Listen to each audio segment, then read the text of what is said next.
नमस्कार प्यारे विद्यार्थियों, आज आपको जो है ये विलयन चैप्टर की पहली वीडियो जा रही है आपके पास। इससे पहले हम अपने जो है विलयन चैप्टर से पहले हमने अपने जो है कक्षा 12 के पूरे सिलेबस के बारे में पूरी तरीके से जान चुके थे। आज हम स्मार्ट नोट्स की मदद से, स्मार्ट नोट्स मतलब आपको की पॉइंट केवल मिलेगी। की पॉइंट जैसे यहाँ पे समांगी मिश्रण, इसका मतलब क्या है, की पॉइंट के बेस पे आप क्या करेंगे, विलयन चैप्टर के पूरे जो है आप 60 नोट अर्थात स्मार्ट नोट्स आपके पास होनी चाहिए बोर्ड एग्जाम से पहले, क्योंकि हमारा टारगेट है यूपी बोर्ड एग्जाम में जितने भी क्वेश्चंस आते हैं उनको की पॉइंट के बेस पर एक स्मार्ट नोट्स के तरीके से रिवीजन करना। मतलब एक स्मार्ट स्टडी किस प्रकार से की जाती है। जैसे टॉपर्स लोग क्या करते हैं, अपनी स्मार्ट नोट्स बनाते हैं। अब इस स्मार्ट नोट्स की हेल्प से क्या करते हैं कि वो अपनी पढ़ाई करते हैं। जैसे आपसे पूछा जाए कि विलयन क्या है, तो आप बताएंगे विलयन किस प्रकार का मिश्रण होता है, तो आप बताएंगे विलयन एक प्रकार का समांगी मिश्रण होता है। अब इस समांगी मिश्रण के मतलब आपको पता होना चाहिए। समांगी मिश्रण का मतलब क्या होता है? समांगी मिश्रण का मतलब ये होता है कि विलेय और विलायक दोनों इस समान मात्रा में एक दूसरे में विलेय हो चुके हैं, है ना। मतलब उनको हम पृथक नहीं कर सकते, उनको हम बोलते हैं समांगी मिश्रण कहते हैं। जैसे उदाहरण अगर लिया जाए तो जैसे नमक हो गया और पानी, नमक पानी भी ले सकते हैं आप, और क्या ले सकते हैं, चीनी और पानी। नमक पानी का घोल, चीनी पानी का घोल, ये सब कैसे मिश्रण है आपके, तो ये सब आपके समांगी मिश्रण के ही उदाहरण है। और ये विलयन एक प्रकार का कैसा मिश्रण है, तो विलयन एक प्रकार का समांगी मिश्रण होता है। विलयन में अब देखिए दो प्रकार के घटक होंगे, एक होगा विलेय, दूसरा होगा विलायक। विलेय और विलायक, विलयन में दो घटक हैं। विलेय की मात्रा क्या होती है, विलयन में क्या होती है, कम होती है। विलेय की मात्रा विलयन में क्या होगी, कम होगी। और ध्यान रखना है विलेय के अंदर जो है घुलने का गुण पाया जाएगा। घुलने का मतलब होता है कि घुल जाएगा विलायक में। मतलब विलेय वे पदार्थ होंगे या वे घटक होंगे विलयन के जो विलायक में घुल जाते हैं। अर्थात विलेय और विलायक जब आपस में पूर्ण रूप से घुल जाते हैं तो एक प्रकार का मिश्रण बन जाता है। उसी मिश्रण को हम लोग कहते हैं विलयन। तो आपको पता होना चाहिए कि विलयन में कितने घटक हैं, तो विलयन में दो घटक हैं, एक है विलेय, दूसरा है विलायक। और विलेय और विलायक आपस में मिल गए तो क्या बन गया, विलयन। और विलयन कैसा मिश्रण है, समांगी मिश्रण है ना। अब आपको विलयन तो एक समांगी मिश्रण है आपको पता चल गया है, लेकिन अब विलयन की प्रॉपर्टी क्या होती है, विलयन के गुण क्या होंगे, तो आपको पता होना चाहिए। ऐसे क्वेश्चन पूछ लेगा विलयन किस प्रकार का मिश्रण है, तो आप बताएंगे विलयन एक प्रकार का समांगी मिश्रण होता है। अब पूछ लेगा दूसरा, विलयन में विलेय के कण का आकार कितना होता है।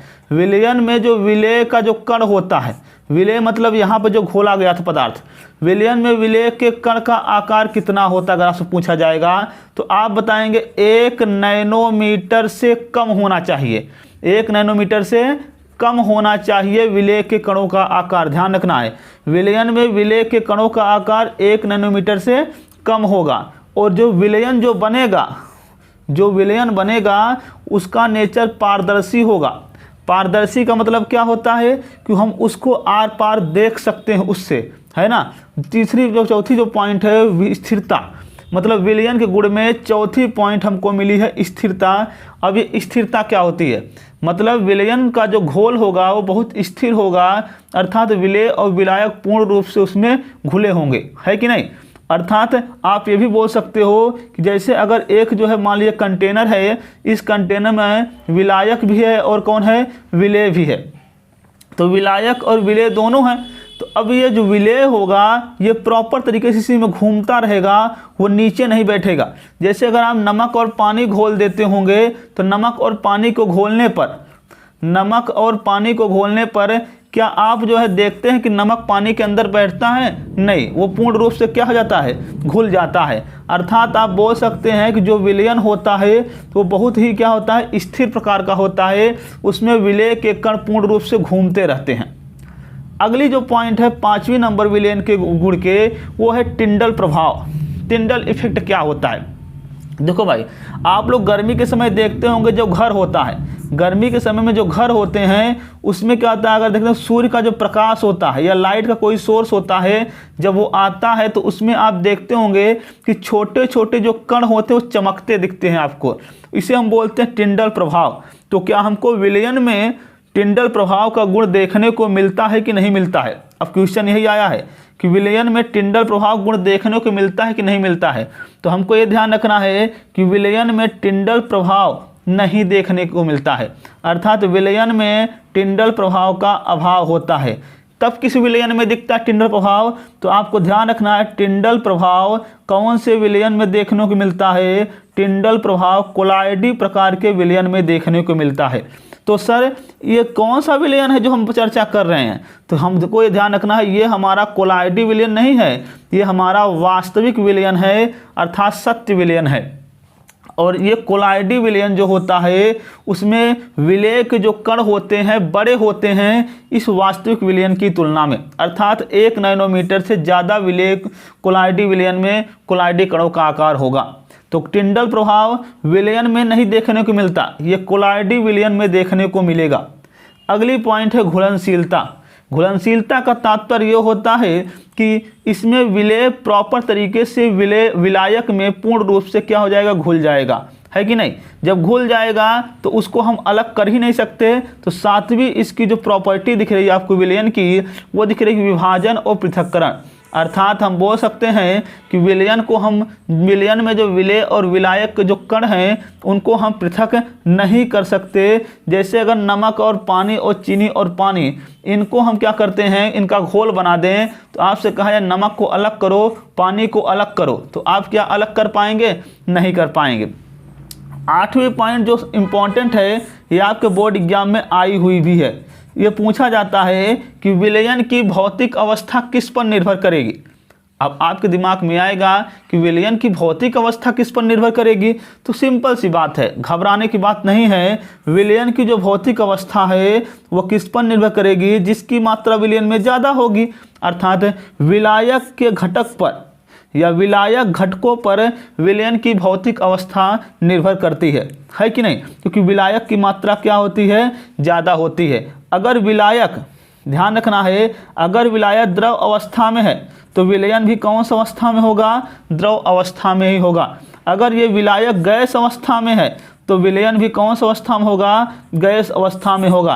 आपको ये ध्यान रखना है, बहुत ही इंपॉर्टेंट क्वेश्चन है कि विलयन की भौतिक अवस्था किस पर निर्भर करती है, विलय के कणों पर कि विलायक के कणों पर? तो आपको ध्यान रखना है विलायक के कणों पर विलयन की भौतिक अवस्था निर्भर करती है। और आपको ध्यान रखना यही है कि विलय, अगर विलायक जिस अवस्था में होगा उसी अवस्था में क्या होगा? विलयन भी होगा। आपको ये वीडियो विलयन के पार्ट 1 की वीडियो आपको कैसी लगी, आप लोग अपने कमेंट बॉक्स में ज़रूर बताइएगा। अब आपसे हम क्वेश्चन पूछते हैं कि विलयन में विलय के कण का आकार कितना होता है? विलयन में विलय के कण का जो आकार है वो कितना होता है, ये आप लोग अपने कमेंट बॉक्स में बताएंगे। क्योंकि हम इस पूरे वीडियो में आपको समझाए हैं कि विलयन में विलय के कणों का आकार कितना होता है, ये आपको हम समझाए हैं। आप लोग इसको कमेंट बॉक्स में बताएंगे कि विलयन में विलय के कणों का आकार कितना होता है, तभी हम जान पाएंगे आप हमारी वीडियो को प्रॉपर तरीके से देखे हैं। देखिए, इस वीडियो को बनाने का मेरा तात्पर्य सीधा सीधा यही है कि आपको एक स्मार्ट नोट्स की मदद से आपको प्रॉपर तरीके से सब चीज़ें बताई जाएं, जिससे आप इसी प्रकार से अपने नोट्स बनाइए। हम आपको प्रॉपर तरीके से छोटी छोटी नोट्स बनवाएंगे और ये स्मार्ट नोट्स कही जाती हैं। और इससे आप क्या करेंगे, आसानी तरीके से कम समय में जल्दी से आप क्या करेंगे, सिलेबस को अपने रिवीजन कर सकते हैं। ठीक है ना? आप आज के लिए इतना ही। आपके लिए बहुत बहुत धन्यवाद।